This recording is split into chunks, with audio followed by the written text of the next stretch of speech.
And it hasn't been light miles. I've been definitely beating on this car, driving it hard, and it's been...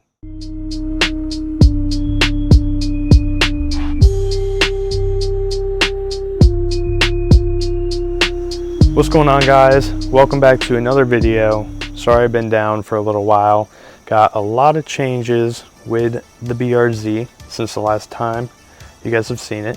I believe the last video I uploaded was heading to Nyota Drift, but I made that video private and I don't even remember why. I think because I felt like it was a little bit clickbaitish.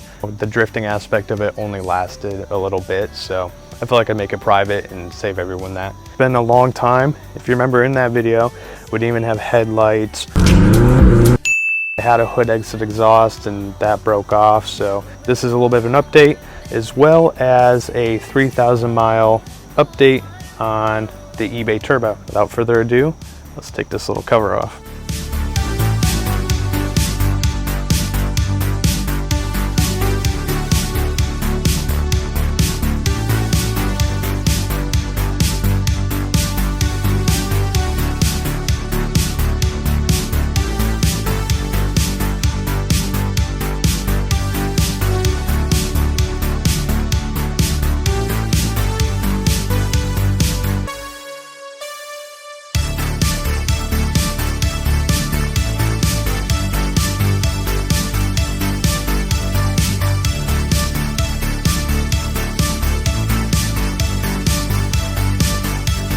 All right, so here we are. As you can tell, there's a little bit of a situation going on, but I'll get to that in a minute. Quick little walk around on the outside. Looks a little bit different. If you remember these wheels, I ended up going back and cleaning them up. In the last video, I ended up only, I think, painting like 2 or 3 of them. And since I have new tires mounted on there, I figured we'd go back, redo the wheels, make them look all good. They came out super good, better than I thought they would, and ran some Pilot Sport 4s on there. So for me, this is the nicest wheel and tire setup I've ever had. Some Pilot Sport 4s with the SSRs, and that's mainly because I got such a good deal. SSRs, if you remember, I paid 500 bucks for those, so I'm happy. In the local tire shop surprisingly had a pretty good deal on these Pilot Sport 4s. So I think we should start off with what's changed on the inside, and it's changed quite a bit. Before, in that drift video I uploaded at Nyota, all we had was the hydro and the IRP. I had the whole center console out during that because I had to do the pedal dance with, if you see that little brown thing, that's the old e-brake detector switch, so I had to do the pedal dance with that until I realized that in the back seat I had my open flash tablet, which this car is tuned on EcuTech, but I never unmarried my old tablet, so I just kept it. And it's nice to be able to flick on to pedal dance pretty easy. Jump in here, show you around. The wide angle kind of helps a little bit. So the first thing we did, added this Momo steering wheel. I like the stitching or like the little designs on the outside. Fun fact for you, those are like famous racetracks from around the world. So we have like Monte Carlo, Nürburgring, and I'm super happy with it. I got quick release, NRG hub.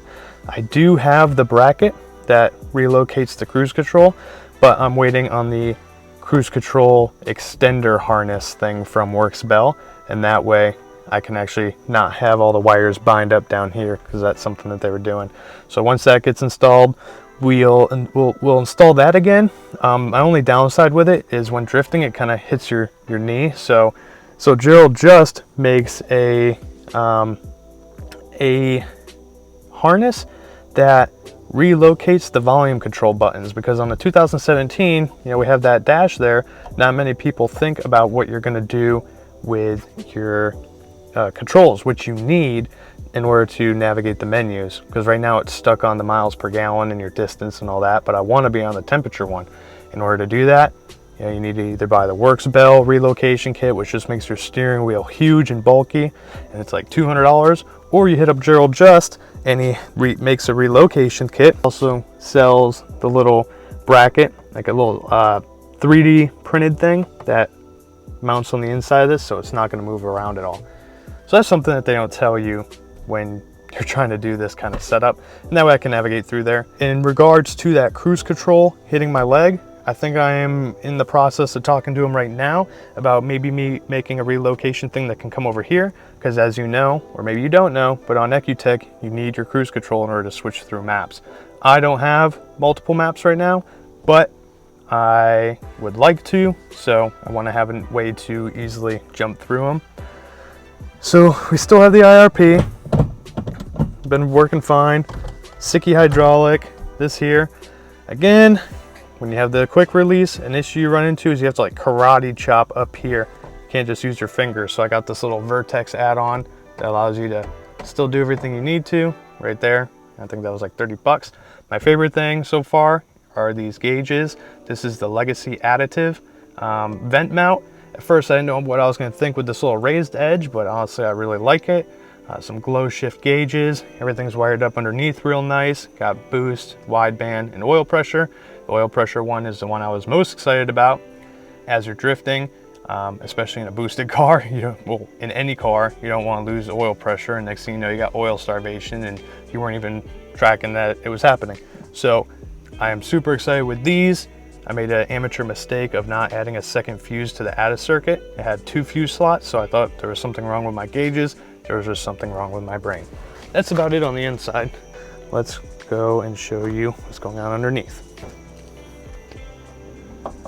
So now this is the 3,000 mile kind of hold up review of the TBO 2867R eBay turbo. And it's starting to rain, so let's make this kind of quick. So as you see, everything is taken apart right now. I can assure you that it is nothing to do with the turbo. The turbo has been running fantastic, even though I'm doing the stupid thing of running it without a turbo blanket and without any of that stuff heat wrapped. I do get a little bit of heat soak, but that's self-inflicted. I still need to do my heat wrap and all that. Get some hood vents, that would really help. There's an old hole from the hood exit. Now we ran 2 Manzo overpipe front pipe and Remark exhaust rest of the way back. The Remark, it's like 600 bucks and only 14 pounds, so I'm happy with that. The turbo has been absolutely fantastic. It has been a dream. I love this turbo. Spools up quick. The power band is almost as linear as a supercharger. I can include a picture of that. It's been amazing. A couple things that we've done under here is I removed everything, right? So my oil cooler's over there, which is something else I added, and I'll get to in a second. Took off my strut tower, my catch can, and then the issue I was having, I went on a mountain cruise and somebody was cruising behind me and they're like, hey man, you got a lot of smoke coming off on your D cells. Only on D cells. It wasn't happening all the time, wasn't happening when I was giving it gas, and it got me curious, so I ended up posting on the forums and talking to a bunch of people, and what I concluded was that it's from the PCV valve.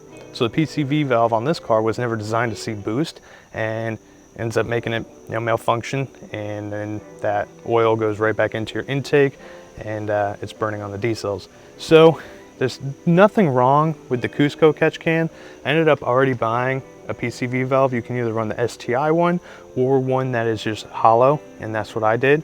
So there's nothing wrong with the Cusco. Ordered the valve, and I also ordered the Varus air oil separator, and that was recommended by Ian. That'll be in this week. We're gonna replace that, vent the whole thing to atmosphere, and so far he says he's had no problems. We got a couple Fumoto drain valves, because you don't want that drain back kit, because all that gas and water and oil mixed together, you don't want that going back in. So don't get the oil drain back kit, vent to atmosphere, a couple Fumoto valves, put one on the bottom so we could just put a half-cut water bottle or whatever under there and drain it out as needed. According to Ian, he drains it maybe once a session at the track, and once daily driving, once a month. So that'll be nice. Yeah, so that's why we're all taking apart right now, because I want to have plenty of room to get to the one underneath the AC condenser. And yeah, I feel like I'm forgetting some stuff. Things that we've added: the Mishimoto oil cooler, some BC coilovers. I got a good deal. It's an unfortunate deal on my part because my buddy totaled his car, and so I got to steal the BC coils with Swift springs and the oil cooler for 600 bucks.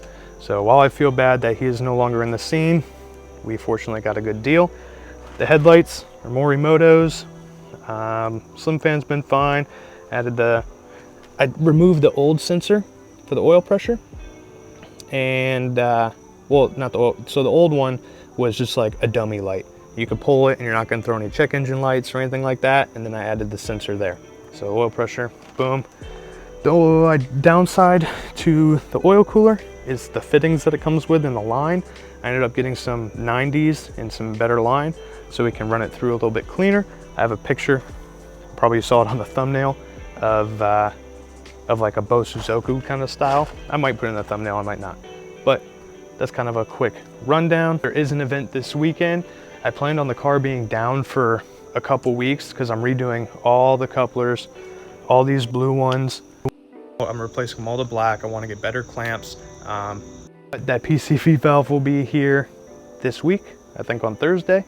And I really want to go to this event. I think the car will be more than fine. Oh yeah, we also added the little Greddy manifold boost port adapter because I don't like T-fittings, so I thought that was nice as well. So anyway, that's a quick little update on the car. I'm sorry I haven't been posting much lately. I do love the comments and everything and people that are down to follow the build. And yeah, so we'll be going to Iota Drift again this weekend. I'll try to take way more video and have that whole kind of drift vlog surround the actual drifting and not some stuff off to the side. So car's been running like a top, minus that burning white smoke on D cells. And that should be fixed hopefully with that PCV valve.